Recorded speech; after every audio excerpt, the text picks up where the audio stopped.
wisdom and opening your mouth. Let's talk about that.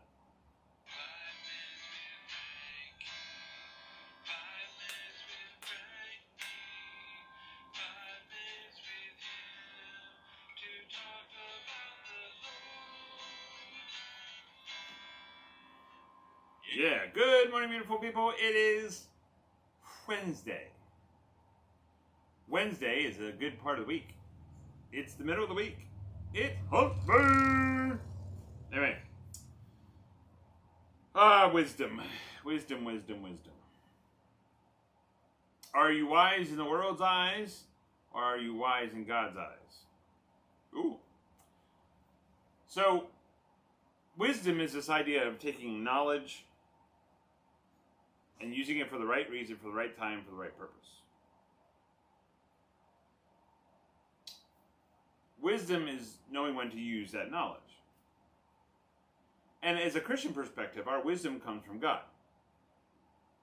And that wisdom helps us to determine, by God's standards, when we should use it, when we shouldn't use it, with the Holy Spirit. Because we've accepted Jesus Christ's offer in faith. And so, as we grow in wisdom, we grow in God. The more we read His Word, the more we He helps us with the Holy Spirit to understand these things.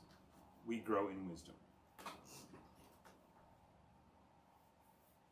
In Proverbs 24, verse 7, it says this: "Wisdom is too high for a fool." Now, why is God's wisdom so high for a fool? Because he doesn't want to grasp for it.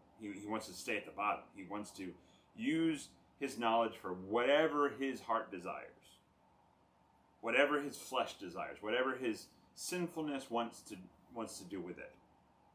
Gain money, gain pleasure, gain pride, gain whatever he wants. And so the fool looks at wisdom of God and says, well, that's boring, or that's not fun, or that's not pleasurable, or that's not whatever you want to fill in that blank. That's not my desire. That's foolishness, because that's not based on anything foundational.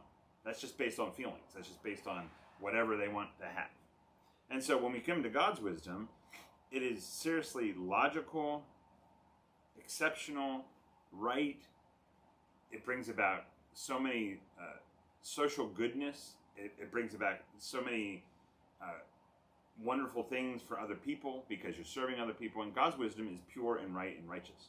And so Proverbs 24:7 says, "Wisdom is too high for a fool. In the gate he does not open his mouth." And this whole idea of gate in the Bible, there's like gates for everything. And gates are kind of the pathway to God's wisdom. You know, there's the gate that he calls himself the gate. He's the gatekeeper. He's the sheep go through the gate and hears the master's voice. Gates are all over the place. Like, there is a symbolism of gates in Jerusalem. There's gates. Gates are a big part of this symbolization. And so, if we want true wisdom, we have to go through the gate. Well, the fool is going to just sit there and not go through it. He's just going to open his mouth, complain and make excuses why he doesn't want God's wisdom. And God's like, look, I've opened the gate. I've opened the doors. I've done everything for you. I've brought Jesus Christ. I've given you the Holy Spirit. You got to pass through the gate.